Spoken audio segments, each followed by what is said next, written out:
When the economy shut down at the start of the coronavirus pandemic, millions of people were laid off overnight. Some saw an opportunity for a new beginning. We saw the need for PPE. So the initial thought was just to help out the country. It's pretty wild. I think I just had my mindset that, I can do this. There was this weird, among a lot of my colleagues, a sense of almost relief and reassessment. And just kind of slowly took off where, one week I did 24 orders, then I did 40 orders, then I did 50 orders, then I did 60 orders, and then I did 80 orders. Do I enjoy being in the cubicle? Do I want to do that forever? And this pandemic has really given me the time to think about that.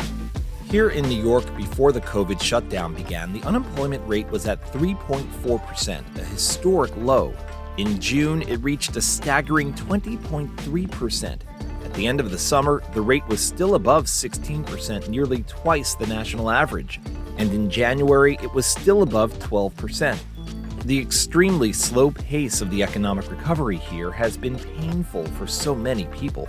But some saw this as a chance to reinvent themselves, to launch new careers, to change direction, to be pandemic pivoters. I'm Steve Kastenbaum, and this is New York Gritty, a podcast about the resiliency of New Yorkers in times of crisis.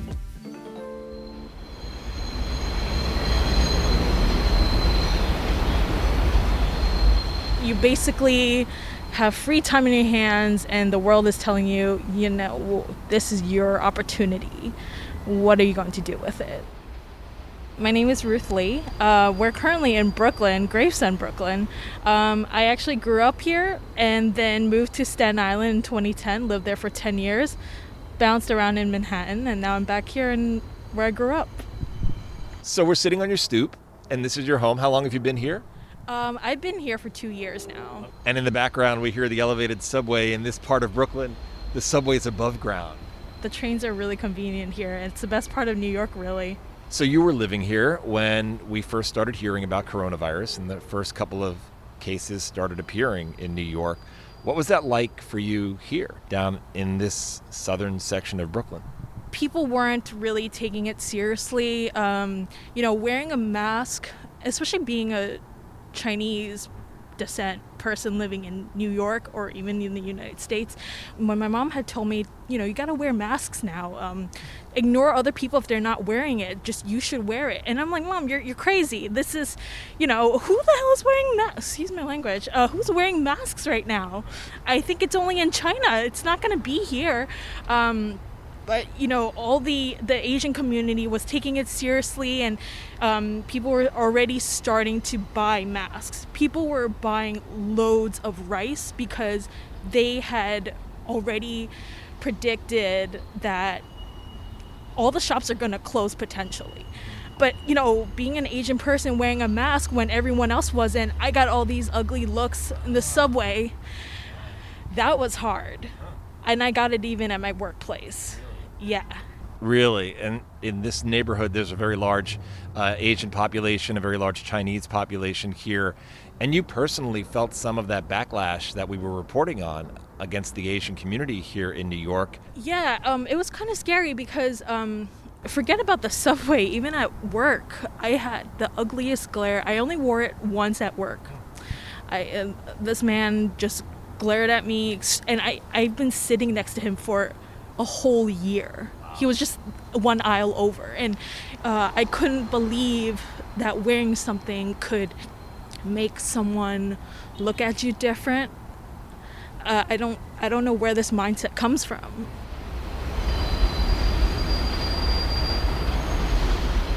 Actually, when we heard about this coronavirus, I was about to get married in India. At the end of mid-February, went to India, got married, came back, was going to go to work. I got the flu. Oh, boy. I got really scared because I really thought it was the coronavirus. And luckily, we have urgent care here, and they told me, oh, no, it's the flu. Thank God you're okay. And I'm like, oh, goodness, great. I'm so happy I have the flu. Yeah. I've never been more thankful for having the flu. It could have been a lot worse. Yeah. So I came back and I was going to go to work. I ended up staying home. I was still sick, so I took a sick week actually. I already told my boss, and she said, okay, stay at home, rest, do whatever you have to do. And then lockdown. So what were you doing for work at the time? I was working for an apparel company as an assistant buyer. I loved that job. Workplace, toxic, but I loved it. I loved it. It was a community filled with love within your peers, but also F words flew around cubicles. It's very Brooklyn, but the fact that they didn't tell me or even bother to call me to let me know that I've been let go, I thought it was irresponsible. The way I found out that I was let go was through my coworkers. They said, hey, did you get let go? Because I did. I'm like, wait, when? And I was still sick at the time because I had the flu, and it was just crazy. How can HR not even email people? How do you not do that? So you're out of work and everybody around you is experiencing the same thing. Then you sort of settle into a routine, right? Because there's no prospect of getting a job. Weeks, months are going by, I presume, as you're sitting at home thinking, what am I going to do, right? Is that pretty much what happened? That was, but when I was in India, I had gone to this restaurant for Valentine's Day. It was close to my wedding day. I might as well, explore India and try the most amazing food that they have to offer. They had this restaurant called Indian Accent. We actually have a location here in New York, but I went to their location in Delhi, and I had the most amazing food there. Every dish was superb. And on our way home, I said, you know what? When I go back home, I'm going to make an ice cream company. And then all the flavors are going to be inspired by everything I just ate at Indian Accent. And he thought I was crazy. And I actually designed the logo, on my phone. I just quickly drew it out. These are the colors. These are the flavors. That's it. I'm going to do it. I'm so proud of this idea. I'm going to tell my in-laws about this. Everyone thought I was crazy.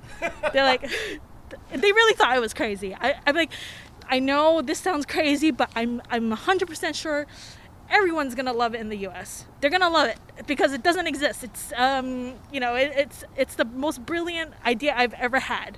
And that lockdown, lost my job, and I thought, whoa, let's revisit that idea. Okay, a few things I have to ask you first. Had you ever made ice cream before?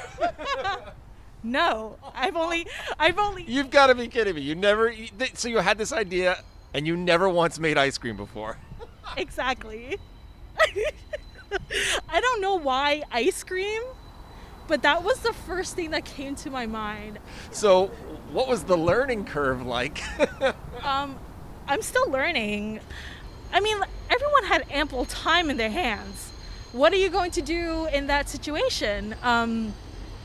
So I there's no better time, when the world stops time for you, it's not going to happen again. No, that's a once in a few generations where you experience this, a global pandemic. Wow.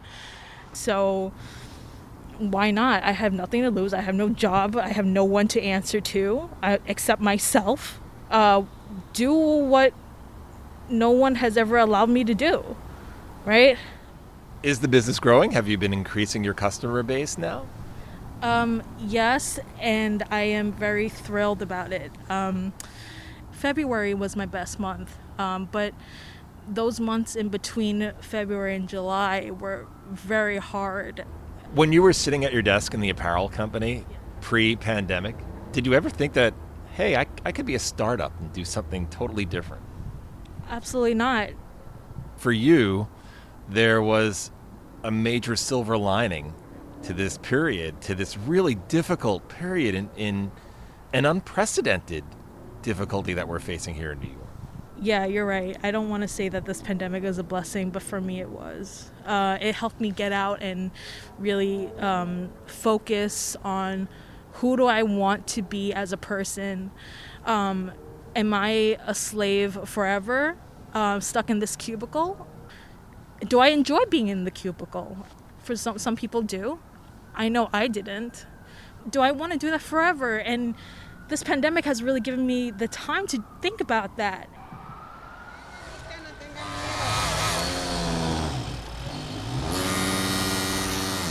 Myself and all my employees are very happy to be able to contribute to the country to produce these PPE garments, but it also has been able to be, I've been able to keep all my employees busy and working, which is something, which is our primary concern before making money, because we don't always make money when we keep them working. My name is Phil Franzos.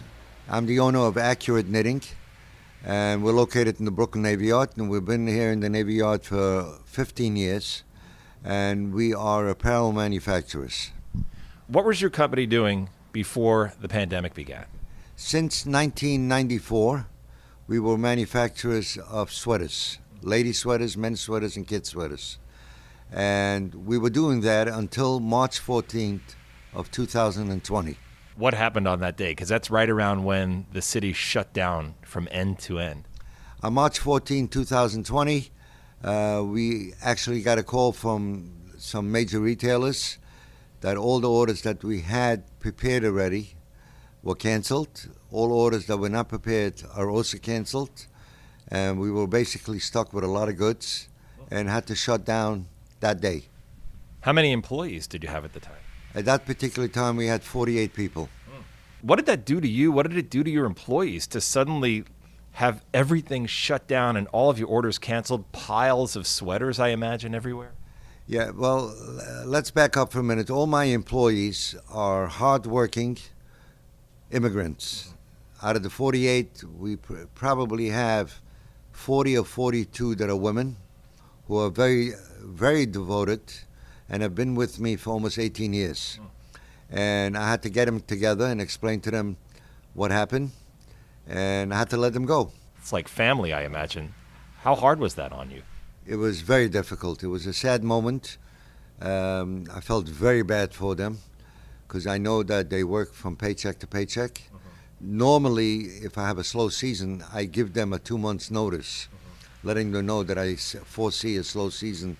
They should prepare themselves. This came out of left field, and it was not an easy thing, not for me, not for them. So what did you wind up doing? What did you do? What were you thinking? So first I was thinking just to stay healthy. Right. Okay, and once we grouped together, me and my associates, we saw the need for PPE. So the initial thought was just to help out the country. And then it became a business.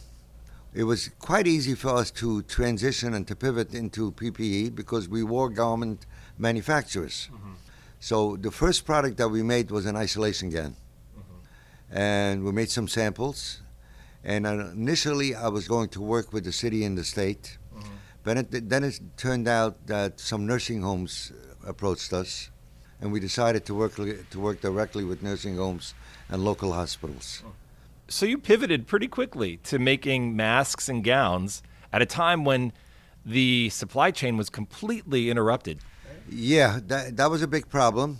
But when I was talking about our employees, when I called them up and said, I'm working on a new project and I'd like to know if you'd come back, 90% of the people were here the following week. They all came back except for the ones who had to deal with COVID and they were not comfortable, which I understood very clearly.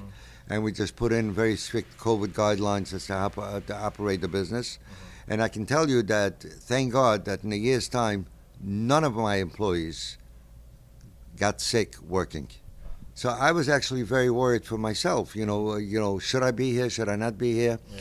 But we just did what we had to do. We wore masks, we wore shields, sanitizers, and thermometers, and it turned out that it worked. How easy was it for you, or not easy, to pivot to making masks and gowns? Actually, it was not that difficult because we were manufacturers of apparel garments. So the manufacturing process of it in itself was not something that we had to work very hard on. First, we started with gowns, and then it turned out that FEMA was looking to produce 20 million masks. We were able to produce several million masks in a period of 2 months. What has this meant to you to go from being completely shut down, not knowing if your business was going to survive, to suddenly making millions of masks and gowns that were sorely needed? I mean, in a way, myself and all my employees are very happy to be able to contribute to the country to produce these PPE garments, but it also has been able to be. I've been able to keep all my employees busy and working, which is something, which is our primary concern before making money, because we don't always make money when we keep them working. So PPE not only was a temporary bridge for you, it's actually sustaining you into the future. It should keep us going at least for 12 to 24 months more. That means a lot to those people at the sewing machines out there. It is a life-saving for them. I mean, they're so devoted, and I know them personally for 15 or 18 years, that I'm so happy. One of the things that I'm happy for once we get the contract is to be able to walk over to my employees and to tell them, don't worry, you have work for the next 12 to 24 months. A huge load off their shoulders. Tremendous. Are you a native New Yorker? Yes, I was born right near the Brooklyn Navy Yard. So you've seen New Yorkers' resilience and perseverance firsthand here in the Navy Yard. I have, and I think we can do it again. I think we can do it again. It's just a matter of things falling into place. And I think the primary thing is waiting for everybody to be vaccinated. I think once everybody is vaccinated, the comfort of the individual to go out to a store will be there. And once that happens, we'll be back into what we were. I think we will get back. I think it's going to take a lot of work. It's going to take a lot of time. I don't think it's going to happen in a snap of the fingers, and I don't think it's going to happen in a year. But I think it will happen. It's just a matter of being patient and waiting and surviving it.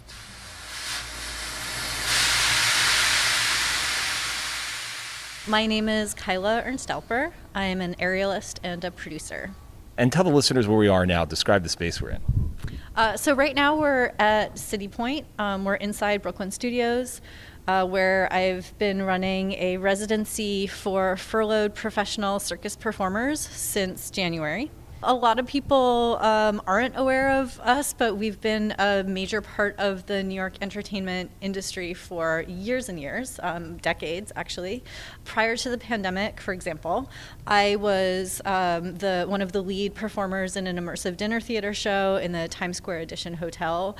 After that show, I would either stick around and perform in the nightclub there, or I would go downtown and perform at the Slipper Room or the Box or any number of other nightclubs.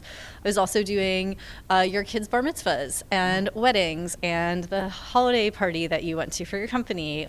So we've been a part of the New York ecosystem for a very long time. Being an aerialist encompasses a lot of different things. Absolutely. So aerial, when you talk about aerial, we're talking about silks, we're talking about rope, trapeze, and we have multiple kinds of trapeze. We've got static trapeze, we've got flying trapeze. That's not something that we do here. That takes up a huge amount of space and nets and all of that. And then we have something called dance trapeze. We have lyra, we have straps on the ground, we have sear wheel, we have contortionists, we have hand balancing, we have juggling. The silks, the ropes, they're affixed to the I-beams at the top of the ceiling here, and it's just an incredible performance to watch, to see how you're able to seemingly defy gravity sometimes, the way you affix your body to it as you're expressing your art form. It's almost like dancing off the ground in a way.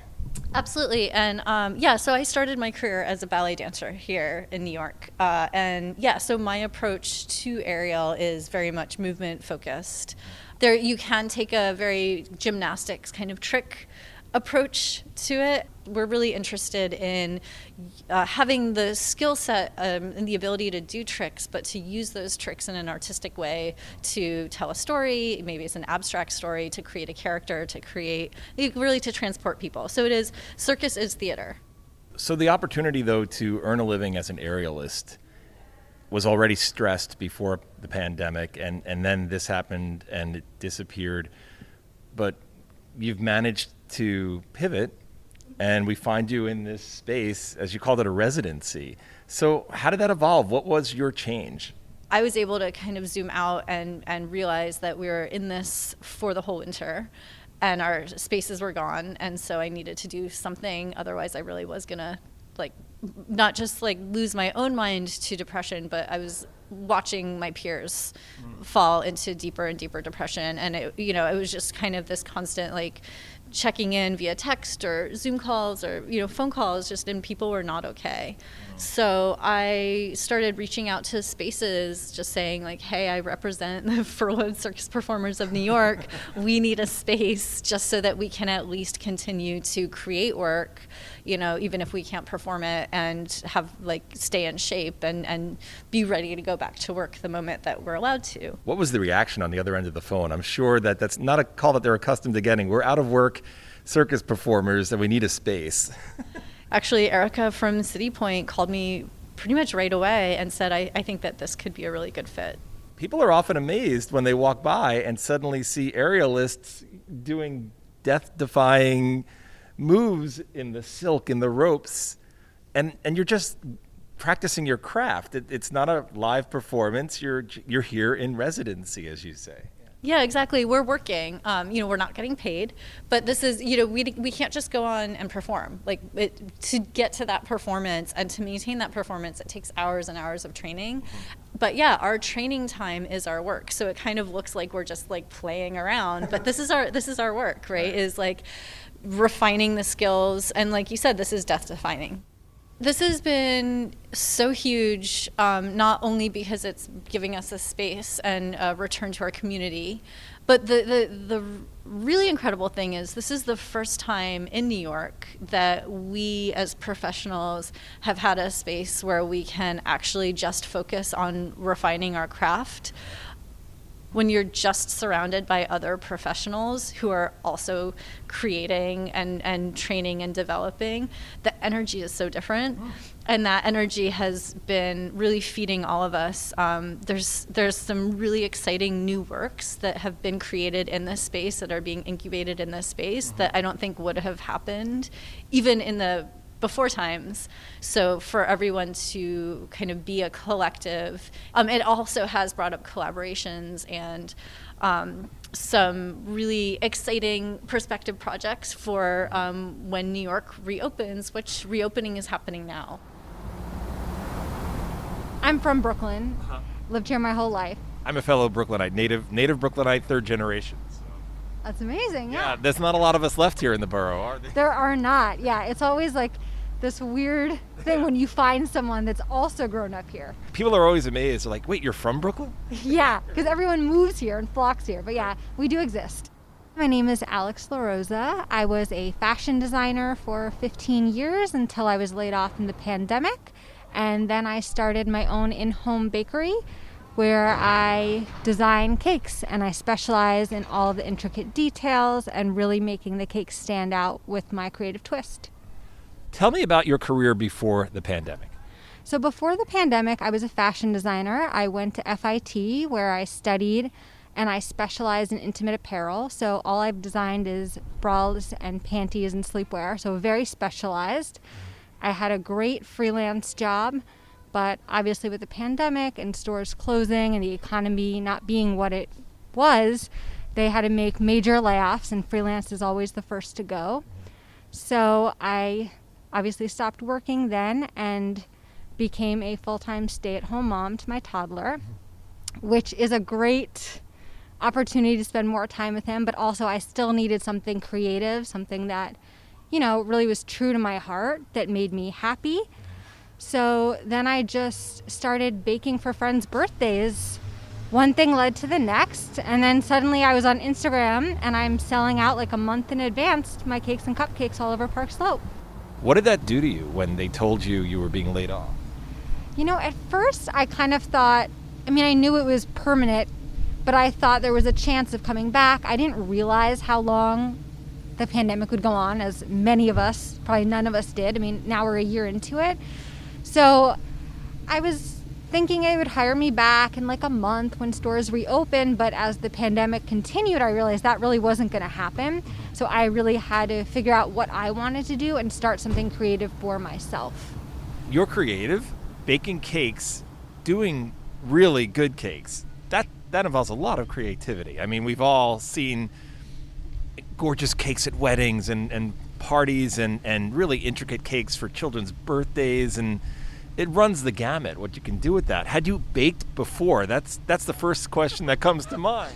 So the funny thing is I'd never baked a layer cake until September. So no, I had never made it before. My mom is an avid baker, so growing up there would be a different cake on the table every 2 days, and she had a baking blog, so she baked a ton. I was always around it, but I never had an interest in it. But now I realized, how can I kind of merge fashion and the creativity of designing something, and I've always had a passion for food. How can I merge the two? So it seemed like decorating cakes, which is my favorite part, and designing them just seemed like a natural fit. I really just read a bunch of cookbooks, a lot of research on Instagram, some Pinterest, and a ton of YouTube videos, and I really taught myself. You're completely self-taught. Yeah, completely self-taught. I found some people on Instagram, big bakers who I really followed, and I started private messaging them, and they would respond to me and tell me things that they knew. And if I needed, any advice, I found a lot of people through Instagram that were really willing to help a newbie, which was amazing. I just find this incredible because I looked at your pictures on your Instagram feed, and it looks like this is a talent that you've been perfecting for years. I mean, your cakes are incredibly intricate and beautiful works of art, and you just started this essentially a few months ago. Yeah, it's pretty wild. I think I just had my mindset that, I can do this. Why can't I do a buttercream rose? Why can't I do a meringue swirl lollipop? Of course, why not? Yeah, so I just figured, of course I can do it. And I just set my mind to it. Of course, I've had fails. But then I learn from my mistakes a lot. When there is a failure, I learn so much from it, and I take lots of notes. And then I'm able to just do better the next time. The pandemic has been so disruptive to so many people. So many livelihoods literally disappeared overnight. And many of those folks still haven't recovered. For you, this was a new beginning. It was a new beginning, and what actually really helped pivot all of this is I became part of a group on Instagram. There's maybe 30 of us now, called the Makers of Brooklyn. We just have an Instagram chat. We actually just got the name. And it's all these people in Brooklyn that are doing the same thing as me. Not necessarily cakes, but there's someone doing pizza, there's someone doing sandwiches, someone making macarons, someone making jam. There's a whole group of us, and we all help and really support one another. And it's been amazing. I found all these new friends. They refer me to their friends. We do collaborations where like the sandwich shop will sell my cupcakes with their sandwiches, or this guy, Chef Kava, that sells meals on his stoop. He'll sell my cupcakes with his meals on his stoop. So it's been really amazing. There's so many people that I've met since the pandemic started, which is great. I met some new neighbors on this block that I didn't know before. And we just all came together, which is great. There's a real sense of community here, which I really like. And just being able to feed people and different people every week, and they get to try something different, which I think is really great. Hey, I'm Scott Cavagnaro, Chef Cava, and we are sitting on my stoop in Park Slope on Union Street. So, Scott, what were you doing before the coronavirus pandemic hit New York? So prior to COVID, I was typically just doing private catering, large events, weddings, cocktail parties, tasting dinners, couple of pop-ups, but primarily my main source of income came from larger events, like 150, plus people, and they were all in dining, indoor events. So business was good before the pandemic? Yeah, so prior, I was very busy. I was booking events 16 to 24 months out, doing a lot of tastings and, getting the events booked was great because, I just kind of knew where I was going to be in like a year, and then I would be able to do other kind of passion projects that I was into, like smaller events, like tasting events and, doing freelance work for other caterers or chef friends. It just kind of spread myself out, in the meantime, before, I had a larger event coming. So you did that last party, and then the orders came down from our leaders in New York State. Everything's got to stop. Everything came to a standstill. And over time, it became clear that large gatherings were not going to come back for a while. What did that do to you? So, way when it all came down, I was like, this is just going to blow over in like a month. I had some events booked in April and May, and I was like, I figured it'd just be a month and we'll be back at it, right? And then like, I was like, maybe I'll just like make some focaccia and just give some focaccia away. So I was like just making some breads. Like a lot of people were doing just like baking breads. It was like hard to find flour and things like that. So, I remember that. I remember going on the hunt for yeast because everybody suddenly started baking for some reason. I don't know if it gave us comfort or what, but everybody was baking. yeah, so like, I did some focaccias, gave it away. And then, like a week later, emails started coming in like, oh, we're thinking about postponing, maybe to the fall. We might want to even push it back to 2021. So, I was like, wow, so if these events are getting pushed back that I have in April and May, maybe this is going to be a little longer than I thought it would be. So, my wife, Brianna, actually kind of pushed me to maybe just like stay creative and just try to stay sharp with food and cooking. So I was like, I'll just buy a case of chicken, and I like emailed some past clients, was like, hey, like I'm doing like this meal delivery, but like we're not delivering, but it's going to be prepped and ready to go. All you got to do is pick it up and I'll provide you heating instructions. So bought a case of chickens, sold out in the first week, but I only did, the first week I did 24 orders. So you felt like you needed to keep cooking and to keep your skills up, and you wanted to be creative and inventive or explore new things while you had this opportunity? So my first thought was like, hey, like, let me just cook a couple things that I've done for events in the past that I know it'll work. And then I was like, I still want to stay sharp, and maybe I could work on some projects that I think that could work for larger events when I go back to work, and I could just kind of test it on, on people in the community. And just kind of like slowly took off where I would do, 1 week I did 24 orders, and I did 40 orders, and I did 50 orders, and I did 60 orders, and then I did 80 orders. Yeah, and now I'm up to, 130 a week. And it's just kind of, it's great, like just kind of being able to feed the community and just kind of letting people know like that I'm around, and, that you could give like restaurant quality food to take home and heat up yourself as opposed to going to a restaurant and eating there, especially like during this time, like all the restaurants were shut down and, people were doing takeout. But, sometimes, the food that I was doing was like, you heat it up yourself, but you plate it yourself and there's instructions. So it's kind of like you are cooking a little bit, but you're just reheating in a way, So it grew into a business with how many orders you're doing now?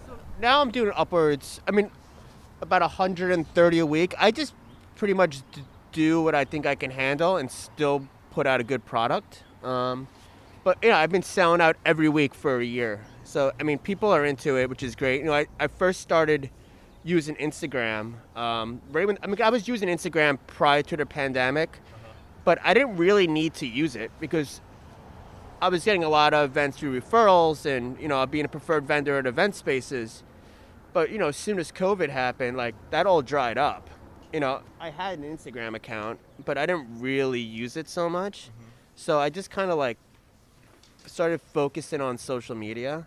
You have to promote yourself. Yeah. If you're doing this on your own, if you've pivoted and this is how you're going to support yourself during this period, you got to get the word out. Instagram is just like, it's just like you have to be on that constantly, like it's amazing like how much like word went out like using this Instagram. On pickup days, it's pick up anytime between 4:30 and 6:30, so everything's all boxed out, ready to go. We have a spreadsheet with everyone's names on it. We have like a little letterboard that has like today's menu. But my food and the dessert and the cocktails is upwards of like 175 to 200 different orders a week. I imagine it's hard not to feel optimistic about the future when you're doing well, when this turned into something positive for you. But I'm also sure you're very well aware of the suffering that's going on around here. So what's your outlook for the future of the city? The city's coming back. A lot of people are like, oh, New York City's dead. New York City's not dead. People are out. People are doing things. Yes, the restaurant industry has suffered, and a lot of small businesses aren't going to come back. It's unfortunate, but this is the greatest city in the world, right? It's going to come back. It's just going to take a little longer. We're just being careful. Some regions of the country were recovering at a faster pace than New York. It wasn't clear when this city would get back to pre-pandemic employment levels, if at all.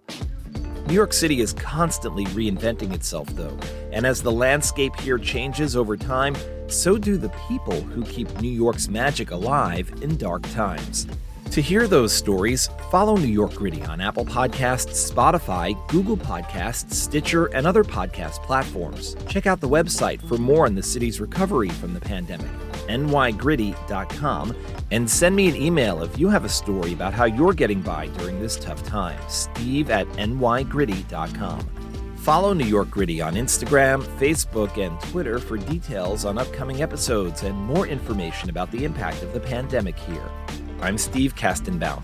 Thanks for listening.